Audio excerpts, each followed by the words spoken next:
Good evening, Lecturer Lin. Good evening, Lecturer Lin. Good evening, my dear lecturer. brothers and sisters. Good evening, and please be seated. Thank you. Yeah. Thank you, Lecturer Thank you, Lin. Lecturer Lecturer Lin. Lin. Thank you, Annie, for your wonderful introduction. Thank you. Thank you, Lecturer. Thanks to the grace of heaven, the virtues of our holy teachers, the mercy of our Dao Qianren and Qianren in heaven, and thank you, masters and lecturers and all my dear brothers and sisters for granting me this opportunity once again to share my insights on the analects with you. And tonight we will go to filial piety and fraternal respect. We have already finished propriety and ren. So tonight will be our first class on this category, filial piety and fraternal respect. Okay, so we are on the third category. And this topic, filial piety and fraternal respect, is very practical because all of us, every one of us has parents, right? No one who doesn't have parents. Everyone has his or her parents. And most people also have their siblings, their brothers and sisters. As long as we have parents, so we should understand filial piety, the meaning, the essence of filial piety. And if we have siblings too, we should understand fraternity. So this category is very practical. We can apply the principles we learn in this category into our day-to-day life. And filial piety and fraternal respect are the most basic forms of love. They belong to love. As a human being, this love is the very basic, because if a person lacks feelings and love toward their closest parents and lacks love for their siblings, whom they have grown up with, such a person lacks compassion. If we don't love our parents, if we don't love our brothers and sisters, then we don't have compassion. So a person without compassion is like a flower without water. It will wither. It cannot grow, cannot live. We might be drawn to the appearance of artificial flowers. Now you see the picture of artificial flowers. Artificial flowers may be beautiful, but they lack authenticity. They are fake. They are not real. And this is a picture of a real lotus flower. And a real lotus flower will grow, but the flower need water. And like water is essential for real flowers, compassion is essential for real love in human being. So water to flower, compassion to people. So, and where does compassion come from? Compassion springs from individuals with genuine hearts. If we have our genuine hearts, then we will generate compassion. So when you see someone who is compassionate, you see that person love other people. You can witness this through their love for others. And this kind of love, the love originated from our compassionate heart, is different from typical worldly affection. Typical worldly affection is the love between, I don't want to describe more. That typical worldly affection. And typical worldly affection tends to be possessive. Like someone love another person, so this someone will want to possess, want to control the other person. So that kind of love is not real love. That is desire and the desire want to control other people. So that the typical worldly affection tends to be possessive and will turn into anger if they find that someone they love who doesn't love him back. So he will be very angry. So when this kind of love not fulfilled, it will turn into anger, and eventually may turn into some irrational actions. Okay, but the true love originates from compassion is different.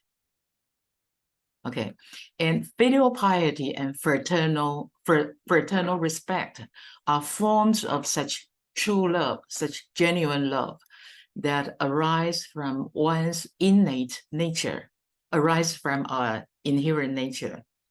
And true love starts from loving our closest family members, our dearest parents, our dearest brothers and sisters. And that's why filial piety and fraternity are so important. We have our true love for our parents, for our brothers and sisters whom we grown up with. And then we have this foundation for compassion. And then we can develop to have the ability to love other people. We can develop our love for sentient beings. And we can devote our energy and time and effort because we have our love for sentient beings. So we can devote our energy and time and effort to what to do to propagate Tao, to save sentient beings. So this kind of sacrifice, this kind of devotion based on compassion. And the compassion, the very basic form of compassion is our love toward our parents and our brothers and sisters. If we don't love our parents, if we don't love our brothers and sisters, how can we say that we have our love for sentient beings? That's impossible. Okay, so in this category, filial piety and fraternal respect, there are several passages that include Confucius and his disciples' discussion on the topic. And we will select a few passages to explore further. The first passage is 游子曰,游Zi said, few individuals who have cultivated filial and fraternal virtues enjoy offending their superiors. We will introduce who was You Zi. In the Analects, there are 3 sages who are referred to as Zi. Of course, Kongzi, Confucius, without a doubt, is referred to as Zi because Zi means master. And another sage is Zhenzi. We know Zhenzi was a great disciple of Confucius who inherited the heavenly decree as Confucius' successor. All right, so now we have introduced 2. Now the other one, the third one is You Zi. And what is so special about You Zi? You Zi was very special because You Zi's family name was You, and given name was Ruo, You Ruo. You Zi was 43 years younger than Confucius. Well, another statement said that he was 33 younger. Well, anyway, much younger than Confucius. And it is said that there was a high resemblance between Confucius and You Ruo. That means You Zi looked very much like Confucius. The appearance of You Zi looked very much like his teacher. So after Confucius' passing, the disciples of Confucius honor You Ruo as You Zi because why they call him You Zi? Because Zi means master, and because You Ruo made them think of their master. They find that this classmate looks so much like our teacher. Now our teacher has passed away. So when we see our classmate You Ruo, he make us think of our teacher. So they politely, respectfully call You Ruo as You Zi. That's very beautiful. Okay, so now we have introduced why You Ruo was called You Zi. Let's go into the content of the text. You Zi said, few individuals who have cultivated filial and fraternal virtues enjoy offending their superiors.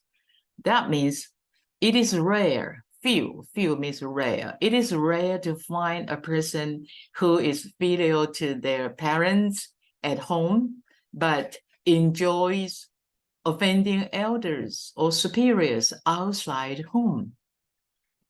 Because at home, they respect their parents.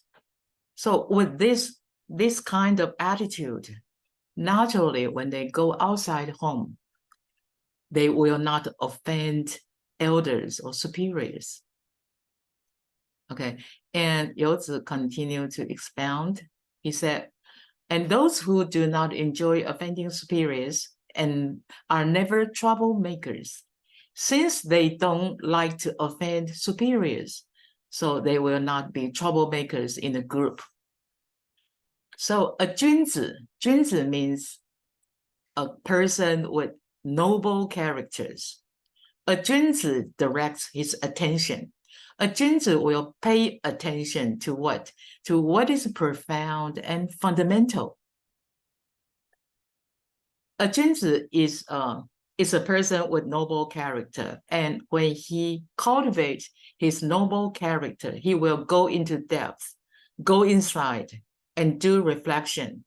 He will not pay attention to the superficial appearances, the superficial attraction. He will go inside his own mind and into his nature to reflect upon his true nature. So he will direct his attention to what is profound and fundamental inside. And once the fundamentals are firmly established, appropriate actions in accordance with Tao will naturally manifest. It's just like a plant. The fundamental of a plant is the roots of the plant, right? So when you water a plant, where do you water? You will water the roots of the plant so that the plant will grow. So if we take good care of the roots of a plant, then the plant will grow beautifully. The same, if we want to take good care of our own character, then we should focus on nurture our inner virtues, and the inner virtue are the fundamentals of our good character. And that inner virtue, the very basic form of our inner virtue is the filial piety. It's filial piety and fraternal respect. So Youzi said, are not filial piety and fraternal respect fundamental to the actualization of Ren? Actualization means practice, to truly put Ren into our day-to-day life. That means actualization of Ren. So Yu Ruo here used a question as a summary to this passage. He asked people that are not filial piety and fraternal respect fundamental to the actualization of Zen. They see this. The original meaning of this sentence should be a straightforward affirmation. Actually, he wants to mean that filial piety and fraternal respect are fundamental to the actualization of Zen, but he wants to emphasize this affirmation. So he turned the affirmative sentence into a question. He turned it into a question, and by saying that, by asking people, are not this and this, right? But it doesn't require an answer. This kind of question doesn't require an answer. It simply emphasizes the affirmation. Okay, so the conclusion for this passage is filial piety and fraternal respect are fundamental to the actualization of Zen, and we will explore further. I will give you many examples. The first part of this passage, individuals who are filial and fraternal, who will not enjoy offending superiors or seniors. So that, and also individuals who have cultivated filial and fraternal virtues are never troublemakers. I would like to quote statements from 伏魔真经 to explain more about this passage, this part of this, the passage. Who are filial and fraternal will not enjoy offending superiors and or seniors. In 伏魔真经, 观世力君 teaches us that 爱亲不误, a person who loves their parents, a person who loves their parents would not dare to easily dislike others. We may do some self-examination. Do we dislike someone, anyone? You don't need to answer me. We just do our self-examination. If we dislike anyone, that means, dislike, you may say you don't like someone, or you hate someone. You harbor some grudge, some negative feeling towards someone. And think about it. This person is a human being. And our parents are human beings. So if a person who truly love their parents, because their parents are human beings, so they will extend the love for their parents to other people, because they truly love their parents, and their parents are human beings. And when they see other people, they can see that other people are also parents of their own children, right? So since we truly love our parents, so we dare not hate, we dare not dislike other people's parents. So in this kind of extending, I'm wondering if you understand my English, because if I explain it in Chinese, it will be very easy, just a few sentences, and everything will be very clear. But now I need to use English, so it will be very complicated. But anyway, we need to do it in English, okay? So I will give you more example, more explanation. A person who loves their parents would not dare to easily dislike others. See, if you truly love your parents, you just won't dislike or hate anyone else, because parents are human and so are other people.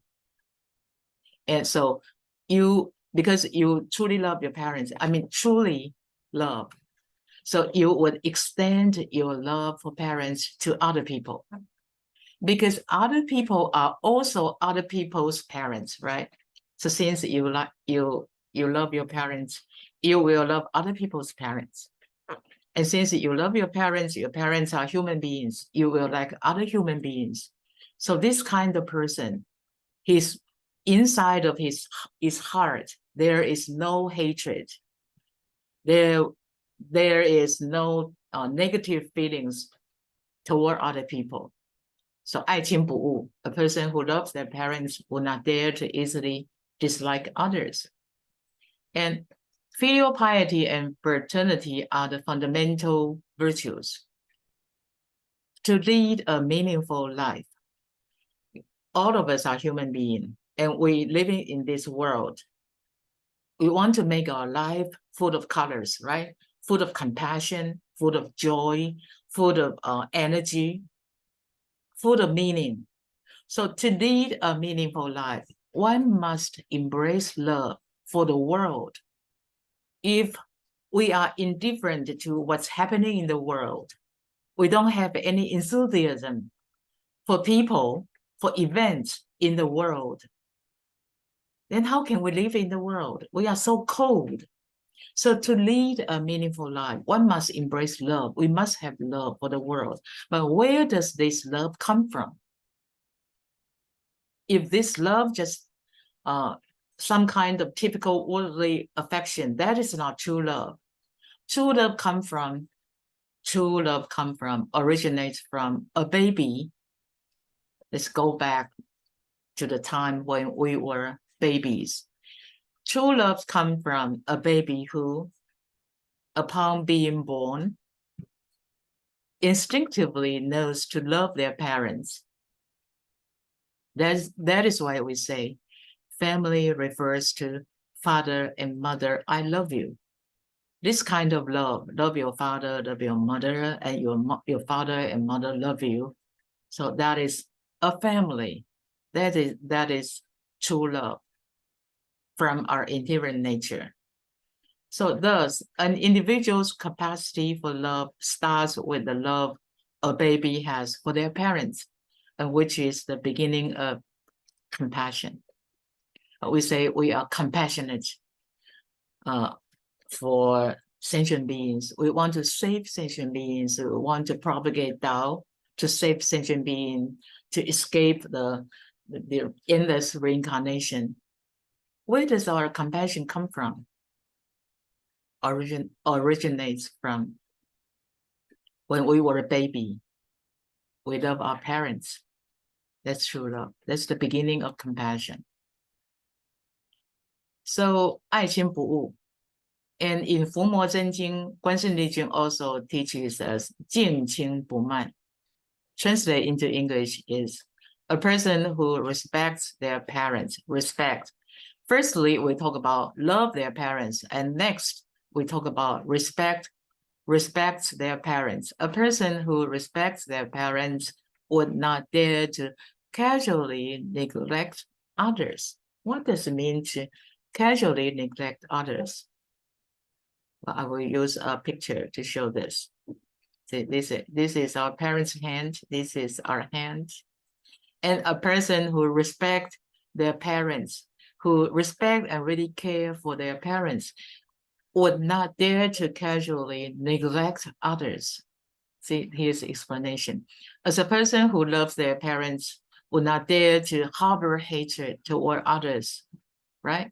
So someone who respects their parents would not dare to treat others with negligence, who dare not to ignore other people because they respect their parents. So they also respect others. They love their parents, so they also love others. They extend their love toward others. And because they respect their parents, then they extend their respect toward others. Since they respect others, they dare not treat others with negligence. What is negligence? Negligence is being arrogant and indifferent toward others. So this kind of attitude is an extension of respect for parents. They respect their parents. So as an extension of respect for their parents, they respect other people too. And since they respect other people, they would not dare to treat other people with negligence, with arrogance or indifference. They will respect other people. They will treat other people politely and appropriately. Okay, so this is 敬亲不慢. And in ancient times, a benevolent ruler, a benevolent king, as long as he serves his parents with love and respect, the virtue and influence he manifests can inspire the whole nation, the people within the nation, within the kingdom. So in ancient times, in ancient China, there were several benevolent rulers. And how did they teach their people to love and respect their own parents? At that time, there was no internet. There was no online session. There was no TV. So how did they educate, influence their people?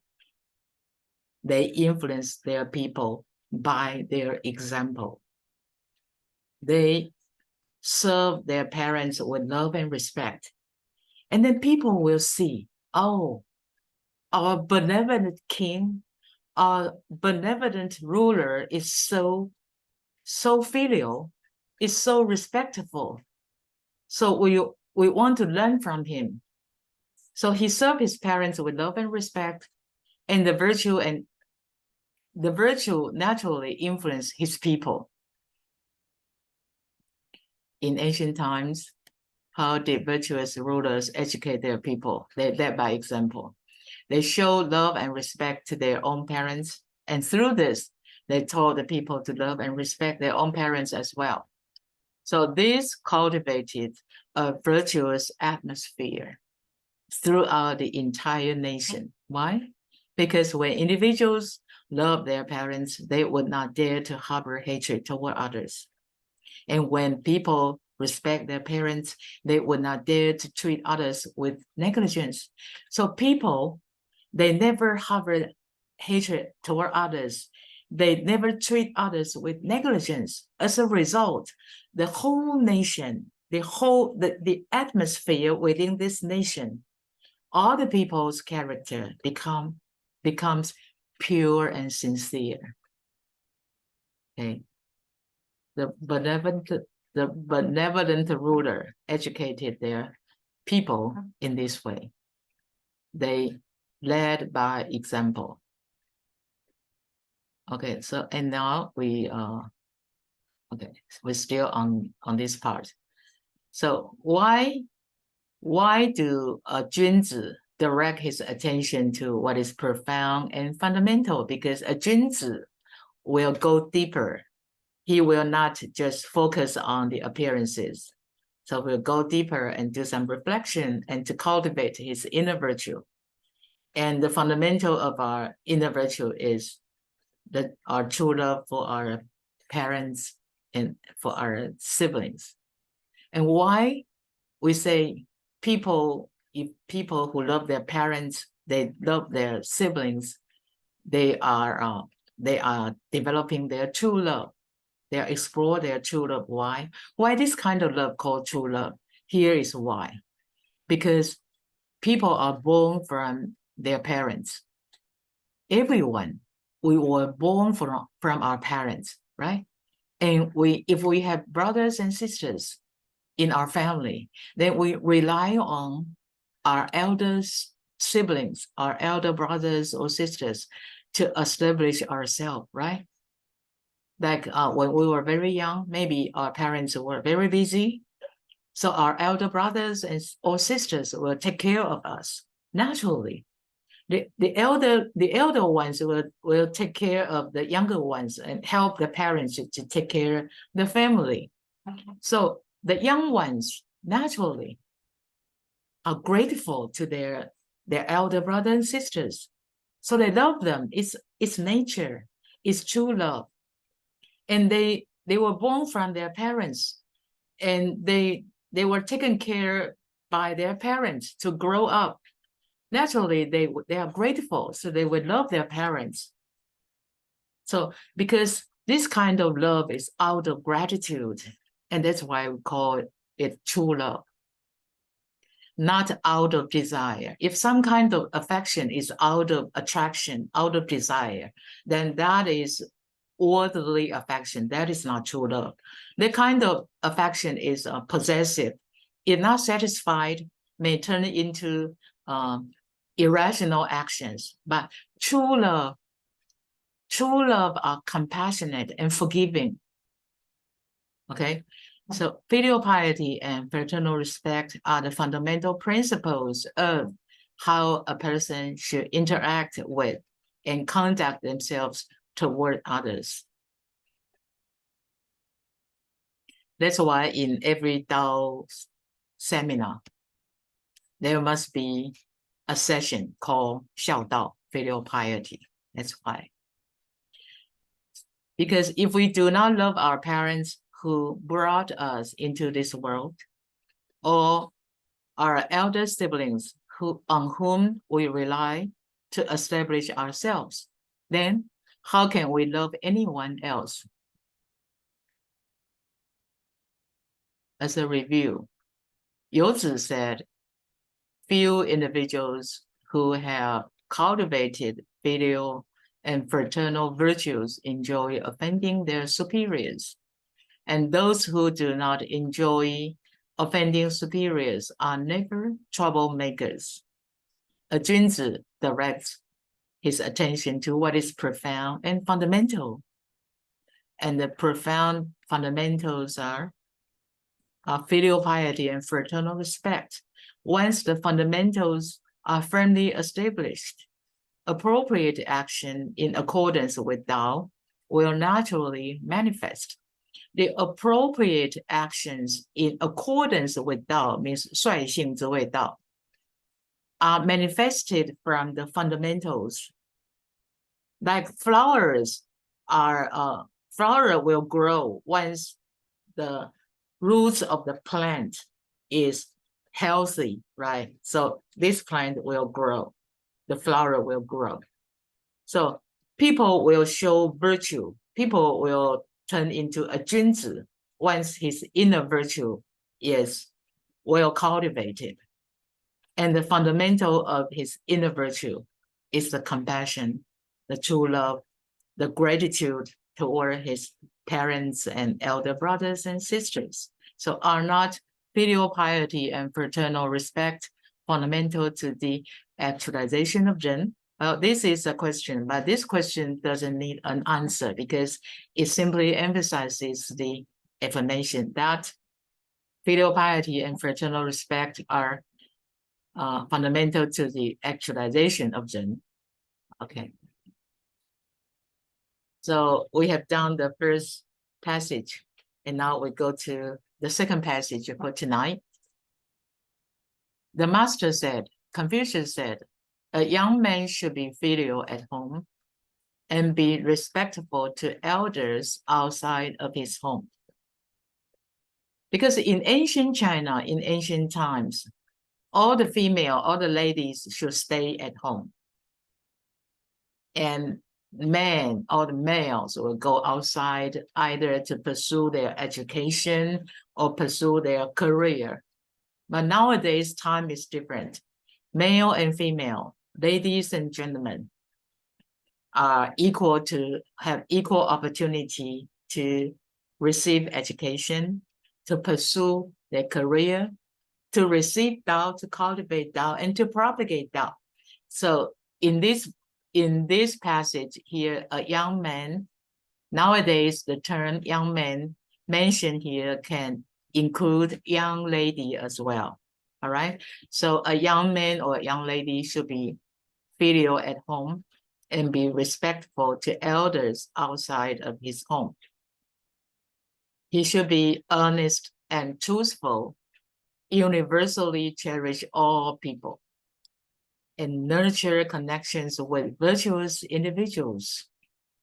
You see, Confucius required young people.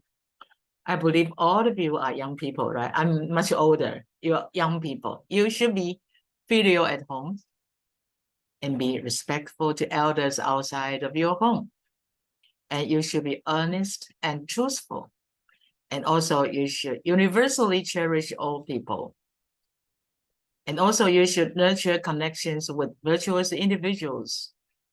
Well, so many requirements. I will explain one by one later. And after completing this, if you have extra energy, that you can delve into the study of literature and professional knowledge. But before you delve into the study of literature and professional knowledge, you should first ask yourself, am I filial at home? Am I respectful to elders outside of my home? Am I honest and truthful? Do I universally cherish all people? Do I nurture connections with virtuous individuals? Oh, so many requirements, huh? But all those requirements are not difficult to fulfill. All are very basic. I will explain one by one. First, 弟子 here means someone who is younger or is a son or a younger brother, all right? Broadly, 弟子 broadly referring to younger generations or juniors like all of you. You're younger generations in the Dao community or in the Dao in the society. Younger generations, and a younger person should be filial at home and be respectful to elders outside of his home. Okay, should cultivate filial piety and fraternal respect. So filial piety and fraternal respect need to be nurtured. Actually, should be nurtured in family education first. Here, Confucius mentioned filial at home and be respectful to elders outside of his home. But actually, filial piety and fraternal respect should be cultivated within family education. Then when this young person go outside, naturally he will, because he is filial at home and respect his elder siblings at home. So go outside, naturally he will respect elders outside of his home. So we will talk about the family education. Okay, we'll talk. I will give you examples. So in terms of family education, parents must be responsible for providing correct guidance. I'll give you a true story. Filial piety and fraternal respect need to be nurtured in family education, and parents are responsible for providing correct guidance. There was a university professor. Well, I put all my so-called transcript on the screen, so I believe that it is very easy to understand. There was a university professor who wrote an article describing a curious sight he observed every weekend. Every weekend, when the professor go to McDonald's, he would see a mother taking her elementary school-aged son to McDonald's every weekend. And what caught his attention was that the mother would sit across from her son, but never eat anything herself. The mother just wouldn't eat anything, and they consistently order just one meal. Mother and son, not two meals, just one meal. And she would quietly watch her son savor, enjoy his French fries and dipping sauce, and with the son seemingly unaware, paying no attention to his mother's hunger. His mother may be very hungry, but the son just seemed indifferent. And as this scene played out weekend after weekend, the professor found it increasingly puzzling and eventually unacceptable. The professor just couldn't tolerate this situation because the son enjoyed all the food and the mom just didn't eat anything. And why? He was so curious. So what troubled him was the most was why the child never seemed to notice that his mom never took a single bite. Why? Finally, unable to resist his curiosity, the professor approached the young mother and asked why she brought her child to McDonald's every weekend, allowing him to indulge while she refrained from eating anything. Why? Then mother gave him the answer. The mother explained that on Mondays at school, her son's classmates would chat and ask each other, "Where did you go for the weekend?" And due to because their family was very poor, due to financial constraints, she couldn't afford to take her son anywhere for recreation or to eat out for a nice meal. So taking her son to McDonald's on weekend was the only choice. But they couldn't order separate meals because they don't have much money. So they could only afford one meal for her son. And by exposing her son to McDonald's food and McDonald's details and experiences, he would have, the son would have something to talk about during Monday conversations with classmates.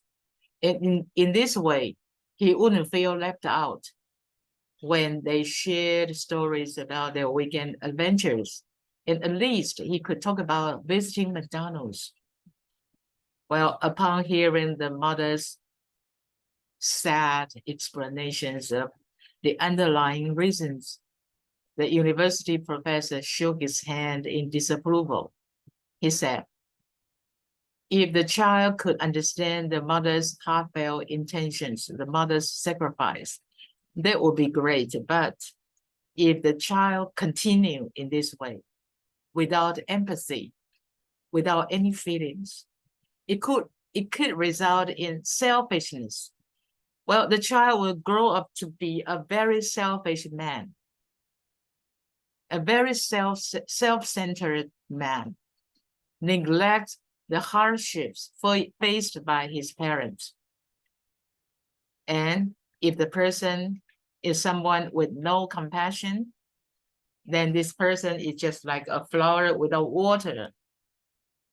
Will not love the world, will not love the people around him. Eventually, he would have no vitality as a human being, would lead a meaningless life. So it is very important. The filial piety should be nurtured in family education. And because in this passage, Confucius said so many requirements. A young man, a young person, a young man or a young lady should be filial at home and be respectful to elders outside of his home, should be earnest and truthful, and should universally cherish all people and nurture connections with virtuous individuals. And after completing this, if he has extra energy, he can delve into studying literature. So this is quite opposite to nowadays parents' value, because I'm wondering if you ever heard this. Like in Taiwan, I have found that some parents, they just focus on their children's academic performance, and they do not care much about their children's moral character. They would say, they would tell their children, you don't need to do anything else. See, you don't need to do anything else. You just focus on studying well, getting good grades, and getting into a good school. Some parents only care about their children's academic performance and neglect their character development. And that is very dangerous, because filial piety and fraternal respect need to be nurtured in family education. That is very important. And then next we'll talk about 谨而信. The young person should be earnest and truthful. And also we'll talk about 泛爱众, universally cherish all people. Okay, 谨而信 first. Be earnest and truthful. Be earnest and truthful means 口德, you know, when we speak, we learn to speak virtuously. We learn to speak the truth. Okay, so 谨而信 means to speak and act cautiously and carefully in accordance with what we genuinely believe to be true. What we genuinely believe to be true, then we speak. We avoid words of bitterness, words of nonsense, words of gossip, words of arrogant words, because all this, words of bitterness, or words of gossip, words of arrogant words will hurt other people. We avoid such harmful words. And also we keep our promises.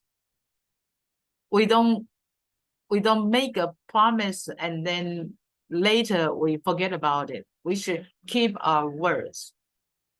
And that is be trustworthy. 守信, be trustworthy. And when speaking, we should be mindful to align our words with virtuous principles, we learn to speak virtuously. Okay, so this is 谨而信. And then 泛爱众. 泛爱众 means universally cherish all people. But when you see 泛爱众, you may find it that just like you need to love all the people. You need to be a philanthropist. Well, here it doesn't mean that we should be philanthropists, because not everyone can be philanthropist. But universally cherish all people. To universally cherish all people, what does it mean?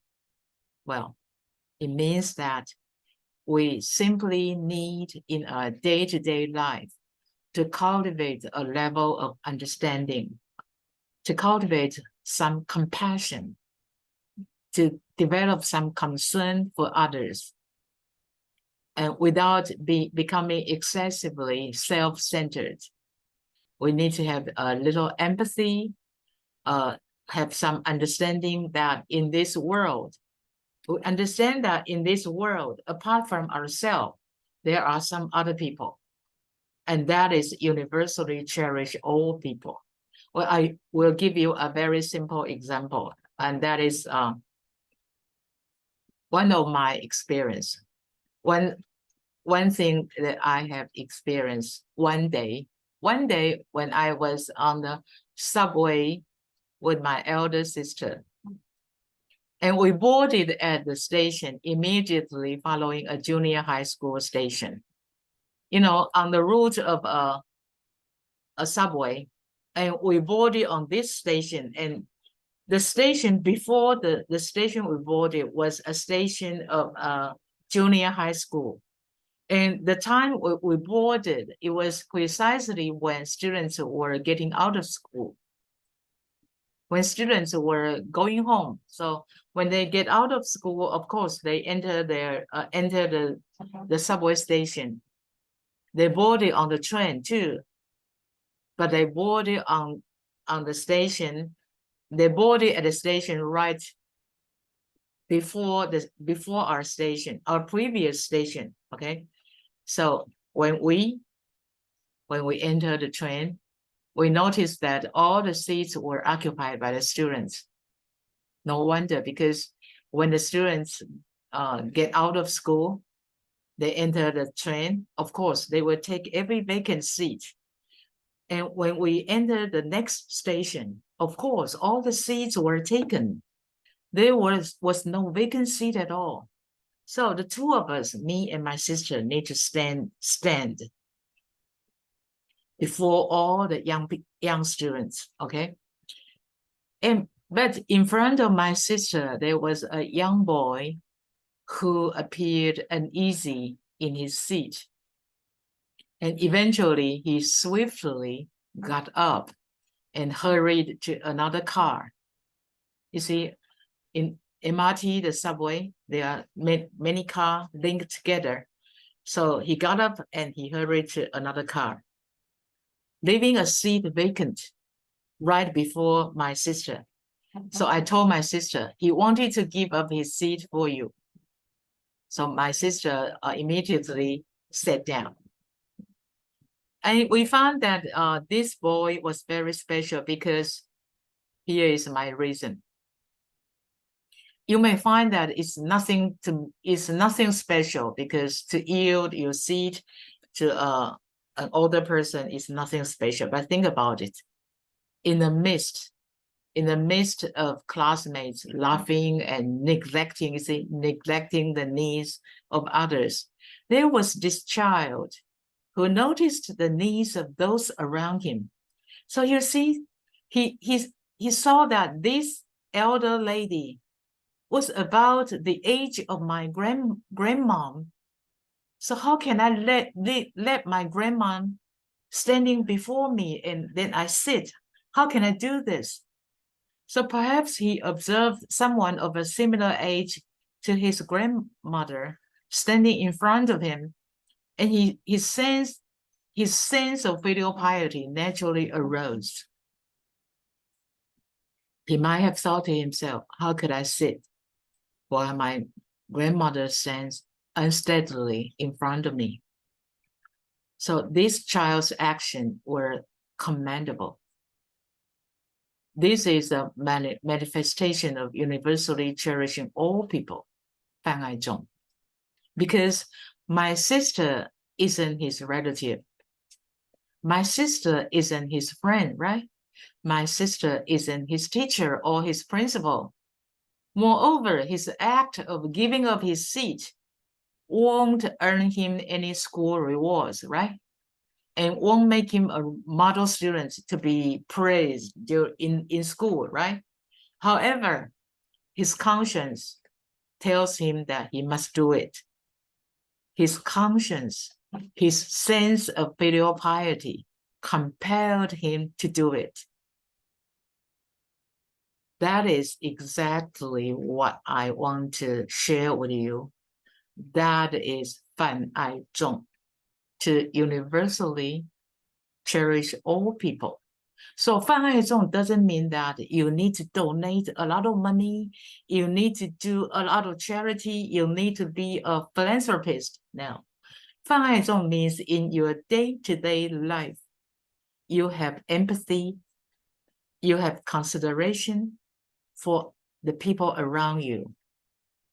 You can see in the world, you have your need. Other people have their needs too. So we cannot be self-centered. We cannot be selfish.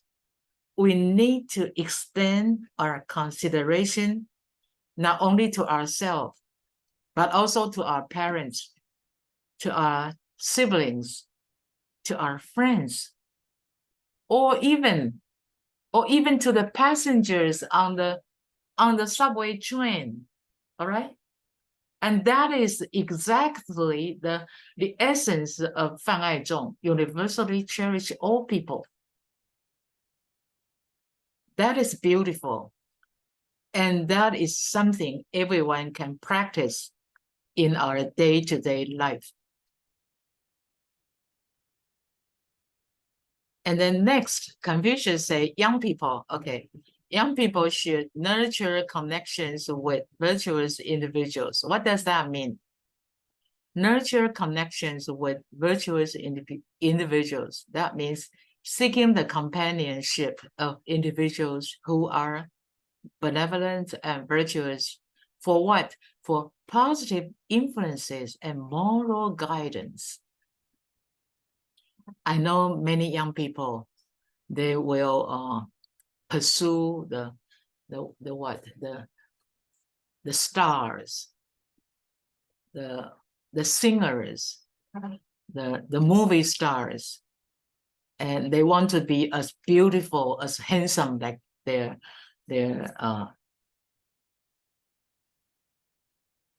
idol, right? But Confucius said, young people should seeking the companionship of the individuals. What kind of individuals? Individuals who are benevolent and virtuous. For what? For positive influences and moral guidance. There's a Chinese saying, a Chinese proverb goes like this. 鸟随凤凰飞尘远，人伴圣贤品德高. This saying was frequently taught when I was younger. I heard our 前人 frequently say this. 前人 always say, 鸟随凤凰飞尘远，人伴圣贤品德高.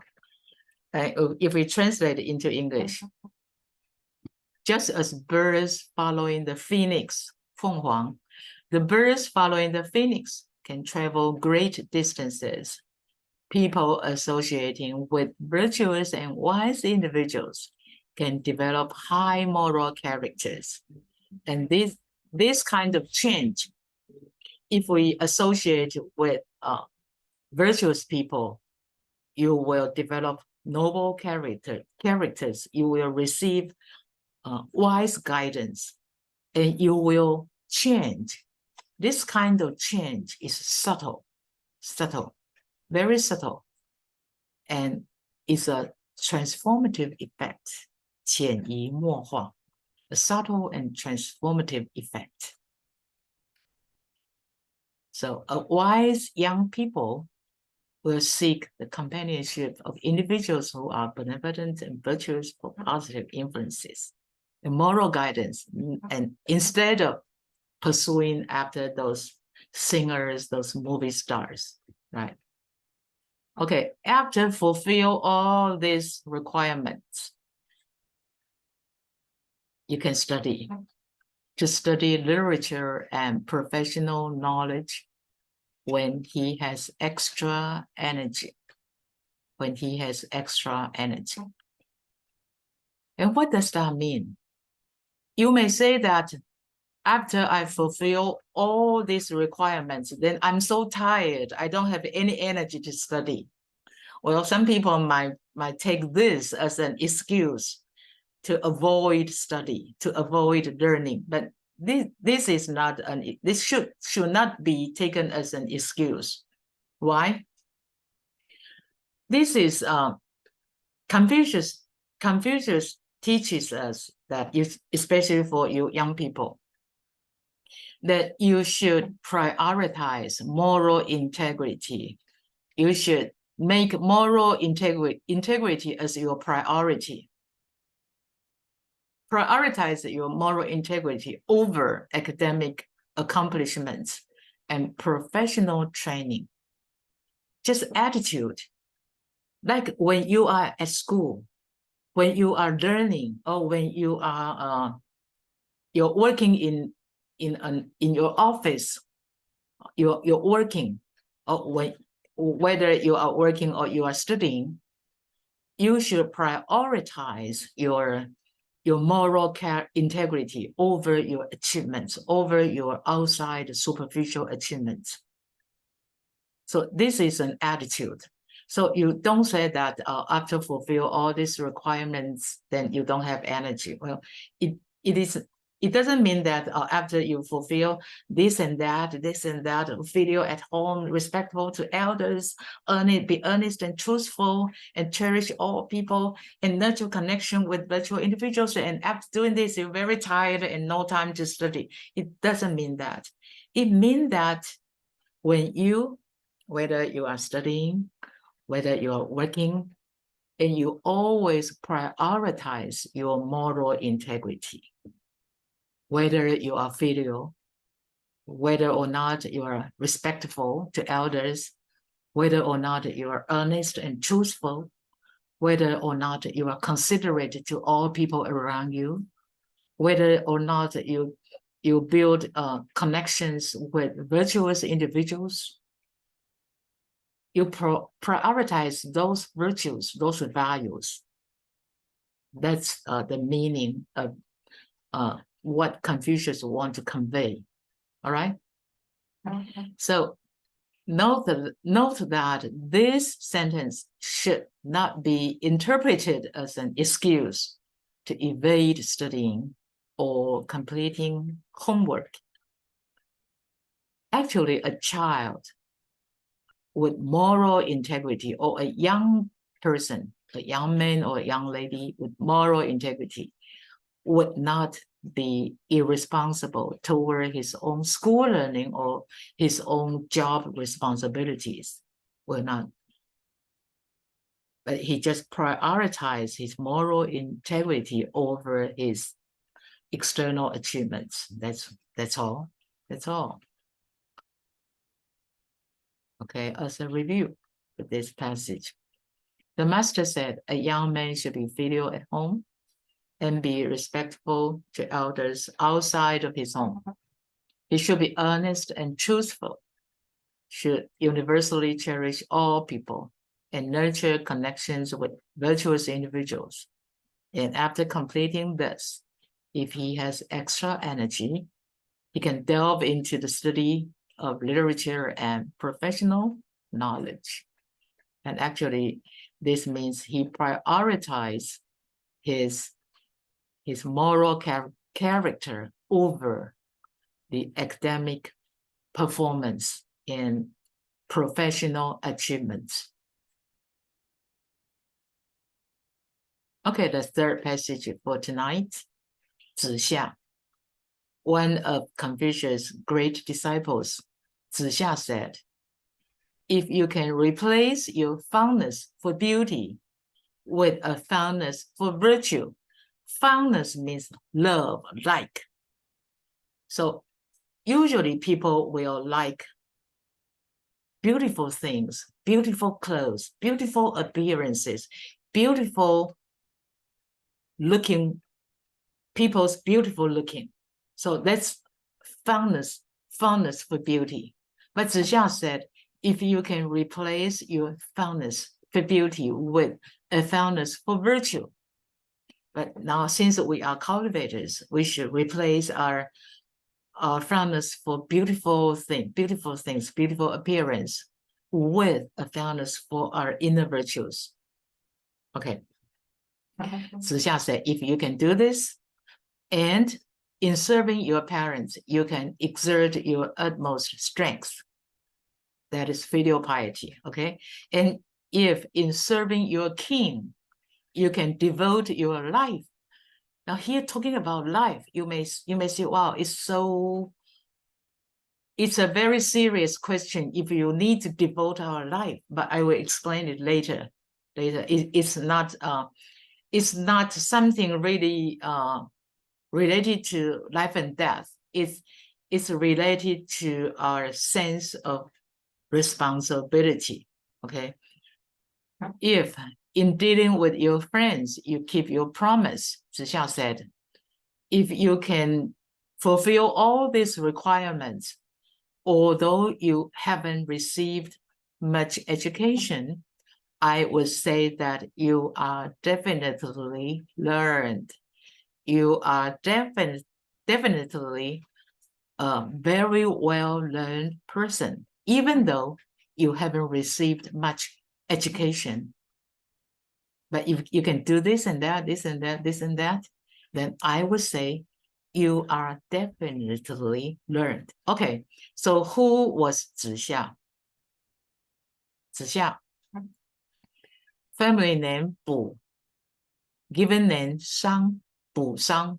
Zixia was also very young when he was learning from Confucius. He was 44 years younger than Confucius. And he was one of the 10 eminent disciples of Confucius. 10 you know, Confucius had 3,000 students, all right? And within the 3,000 students, there were 72 outstanding disciples. 72贤, 72 outstanding disciples. And within the 72 outstanding disciples, there were 10 eminent disciples. So Zixia was one of the 10, 10者之一. Okay.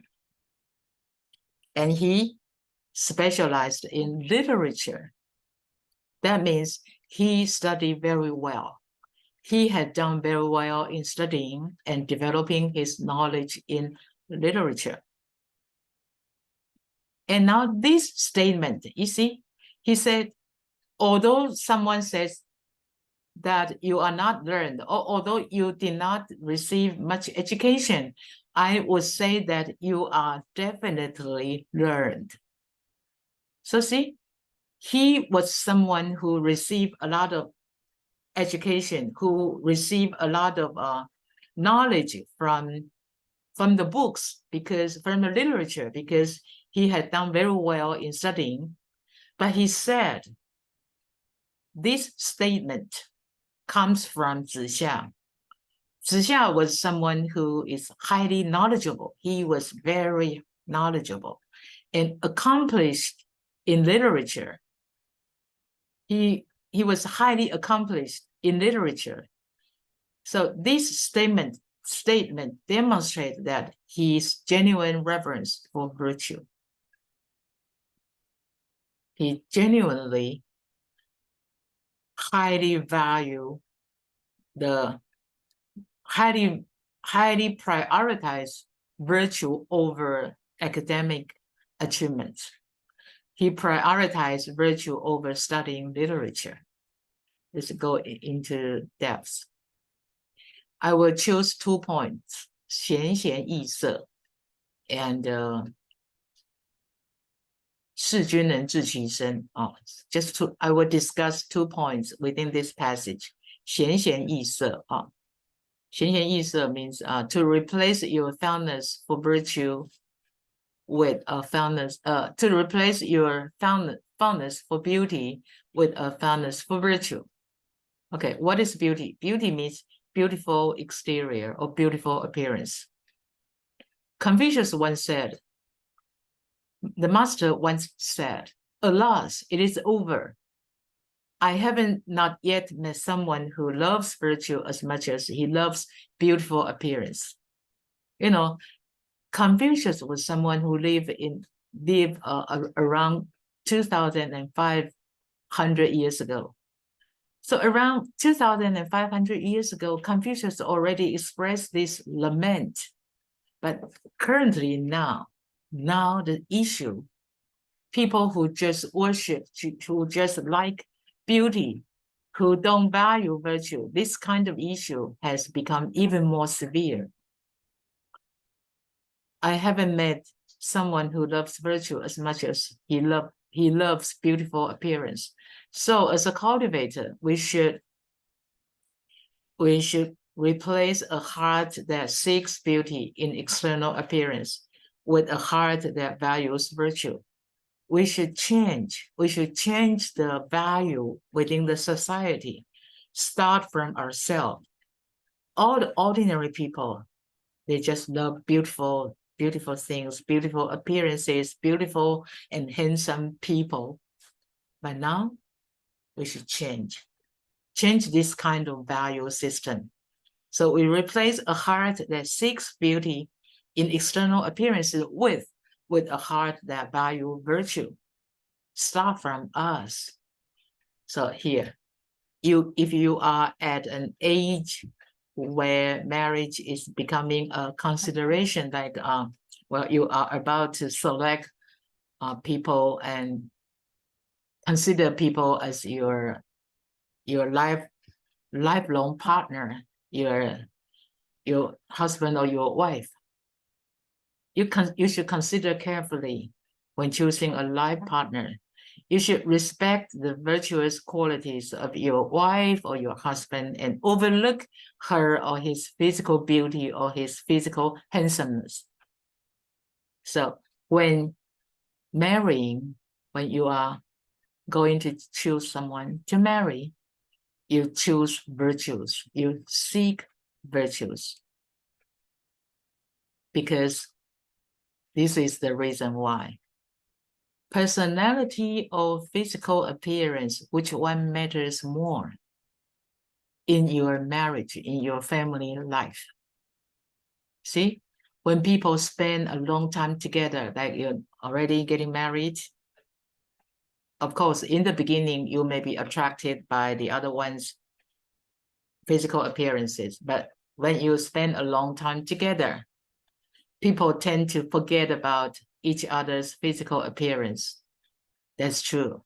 Instead, it is the other person's personality that truly makes them feel comfortable or upset.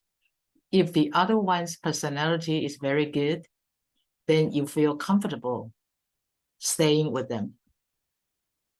And if not, then that's why some people get married while some people are getting divorced. See, personality versus physical appearances. So when marrying, choose virtues. Okay. The other point of this passage, we would like to talk about 事君能治其身.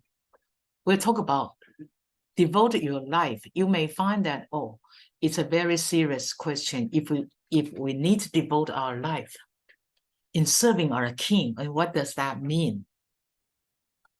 King, because Confucius was someone who lived in Red Yang era, Hongyang Qi, about 2,500 years ago. So in ancient societies, when rulers held absolute power, now we are living in a democratic society. But in ancient society, rulers had absolute power. So the ruler, the king, meant the nation. So when Confucius said, in serving your king, that means in serving your country, in serving your nation. Okay, so if we apply this idea to the modern society, to the modern context, and this idea means to love our country and to devote to our responsibilities. So to love our country and to devote to our responsibilities are something everyone must fulfill, right? Especially we are Dao cultivator. How can we say that we cultivate Dao, but we don't love our country? How can we say that we cultivate Dao, but we don't devote to our responsibility? If we have a work, if we need to work to earn a salary, then when we work, we should fulfill our responsibility. We cannot say, I just want the salary, but I escape from the responsibility. Of course, we devote to our responsibility. So regardless of one's profession, we should stick to our job responsibilities, never engage in perfunctory actions. What is perfunctory actions? That means when you are doing your job, you do the minimum. You do the minimum requirement, and just when the boss don't see you, then you don't do it with your full attention or your full energy. You just pay your very minimum attention and put in very minimum effort, and that is so-called to engage in perfunctory actions. Okay. And if our responsibility need we to risk our life, we courageously take on responsibilities, even if it means risking one's life. Okay, I will give you examples. This is something happened recently in Taiwan. There were firefighters sacrificed their life to save others. And I believe this kind of tragedy happened anywhere, everywhere. Not only in Taiwan, but in Vietnam, in many places in the world. And why firefighters sacrifice their life? Because that's their responsibility. Their responsibility was just go into the fire and save people. And what if they lose their life? They have no choice. And when they are risking their life, they forget about the danger because they are driven by their compassion to fulfill their responsibility, because someone is trapped inside the fire. They need to relieve the victim out of the catastrophe. That's their responsibility. So in fulfilling their responsibilities, several young firefighters recently tragically lost their lives in a recent firefighting mission. There was one. One was newlywed. Can you imagine? He just married, and then he passed away. He was just newlywed. Firefighters. Okay, and also I have heard a news report. There was one time in an airplane crash. There was a flight attendant. During the crash, the flight attendant was severely injured. But you know, the responsibility of a flight attendant is to ensure passengers' security if the plane crash, right? They are trying to protect the passengers. So during the airplane crash, the The flight attendant already injured, but she forgot that she was very painful. She bravely forgot her own pain, and she displayed remarkable courage and selflessly rescued others. True story. So I'm just talking about the spirit of fulfilling our responsibility in the society. Okay, and when even the responsibility may to fulfill the responsibility may risk our life, we don't run away. And that's the virtue of 事君能治其身. Here, Jin, the king, doesn't mean someone who is the ruler, doesn't mean that. The king actually in ancient time means the whole nation. So in current time, in nowadays, it means the society. So when we out of school, when we graduate, after graduation, we enter the society to find a job. And when we are doing our job, we need to fulfill our responsibility. You see, some people, their job may risk their life, but in fulfilling their responsibility, they sacrifice. And during their sacrifice, they totally forget about their self safety. They totally forget about that. What they really concern are other people's requirements, other people's needs, because that's their responsibility. So here, most jobs in society are not life-threatening. So this statement, the point of this statement is to adhere to one's job responsibilities and never have a perfunctory or evasive attitude. Okay, as a review, after we review this, then we will call it a day. We will stop. Okay.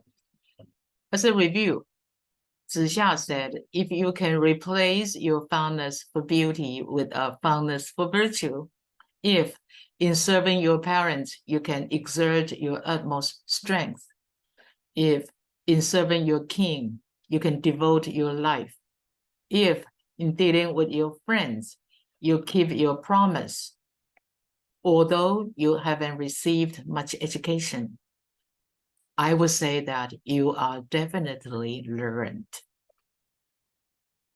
This passage almost encompasses all 5 virtues, all the virtues that should be cultivated within the context of the 5 relationships. 五伦. This passage almost encompasses 五伦. Okay, 五伦 are 5 relationships are ruler and subject, 君臣. So here, see, talking about king. And 五伦 also include father and son. So here, talking about exert your utmost strength in serving your parents. Okay, and 五伦 also include husband and wife. So here, talking about replace your fondness for beauty with a fondness for virtue. And 五伦 also includes elder and younger siblings, 兄弟, brothers and sisters, elder and younger siblings. Here Zixia doesn't talk about 兄弟, but I will explain later. And 五伦 include friends, and Zixia talk about friends. So this passage almost encompasses all the virtues that should be cultivated within the 5 relationships, only without 兄弟, elder and younger siblings. Well, here's the explanation. The sibling relationship is not mentioned here, but indirectly implied within the father and son relationship. Because 父子已经包括兄弟了. Why? Because if a son is filial to his parents, he will undoubtedly treat his siblings well, right? Because parents love all the children. So if one of the children a child love his parents, he naturally will treat other children, other siblings well, because he knows very well that parents love all of us, all the children. So, this passage almost encompasses all the virtues in Wu Lun. And most important of all, this passage coming from a person who was well versed, who had done a very good job in studying literature, who was well versed in literature and had a deep understanding of poetry and books. 子夏. So this passage reflects that the atmosphere with Confucius disciples, where there was a reverence for genuine moral conduct and sincere cultivation. You see, if Zixia is someone who had poor performance in studying, if Zixia is someone who didn't study very well, and then he said you should be this and that, you should fulfill these requirements, you should develop this virtue, and you don't have to study, then I would say it's very logical, right? But Zixia was someone who has studied very well, who has very profound knowledge in literature, and why he said you don't need to read, you don't need to receive much education. All you need to value is such a virtue, this virtue and that virtue. Why he mentioned that? Because within Confucius' disciples, there was this atmosphere that they truly revere genuine moral conduct and sincere cultivation. Allow me to say some Chinese. 就是子夏是一个书读得很好的人，但是他却说，如果你能够涵养这些德性的话，纵然你书读得不好，我也要说你是一个很有学问的人。所以孔老夫子的门下真的是很重视真修实练。子夏书读得这么好的人，他为什么不说你们书要读得好，像我一样好啊？讲那些德性没有用，他为什么不这样讲呢？他为什么讲说你德性很好，就即使你书读不好，我还是会说你是一个书读得很好，你是一个很有内涵的人。为什么这样呢？因为孔老夫子的门下真的是重视真修实练。Well, because Chinese Mandarin is my language, so I feel much comfortable to express the philosophy in the language I am very familiar with, and I believe that Vietnamese is your language, and you feel much comfortable in expressing your feeling, your emotions with the language you are familiar with. But however, since we want to help propagate Tao to many places in the world, that is why we are learning. All of us, we are learning to preach Tao, to explain such profound philosophy in English. And tonight, because time is up, so I need to stop here. If I have made any mistakes, I beg for God and Buddha's forgiveness, and I hope my dear brothers and sisters give me comments, and thank you all very much. If you have any questions regarding tonight's lecture or regarding my explanation, you're welcome to ask. Okay, thank you all. Thank you, Lecturer Lin.